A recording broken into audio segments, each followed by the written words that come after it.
Good morning. तर आम्ही सगळे बड्डे करून फायनली निघालो चिपळूणला आणि त्यात आमच्या ट्रेनने इतका घोळ केलाय, जवळजवळ ती 4 तास लेट होती. सकाळपासून अनिकेतचं आणि सतीश दादांचं फक्त ट्रेनचं स्टेटस चेक करणं चाललं होतं आणि फक्त अर्धा तास आधी कळलं की ट्रेन 3:50ला स्टेशनला पोहोचणार आहे आणि 2:15 झाले तरी आम्ही घरीच होतो. जवळजवळ सगळंच आवरलं होतं, त्याच्यामुळे फक्त बॅगा उचलला आणि आम्ही ट्रेन पकडली.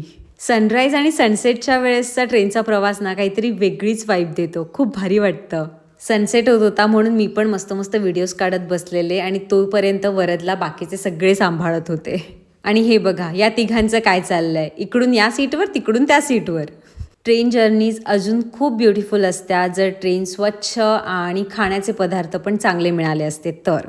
म्हणजे लहानपणी एवढं समजत नव्हतं म्हणून ट्रेनमध्ये भरपूर खाऊन तर घेतलं, पण जसं कळायला लागलं ना तसा एक पदार्थ घ्यायची इच्छा होत नाही. सनसेट झाला आणि जसं जसं चिपळूण येत होतं ना तशी तशी थंडी वाढत होती आणि 9:30च्या आसपास आम्ही चिपळूणला पोहोचलो. आणि अजूनही फॉलो केलं नसेल तर नक्की करा. भेटू नवीन व्लॉगमध्ये. बाय.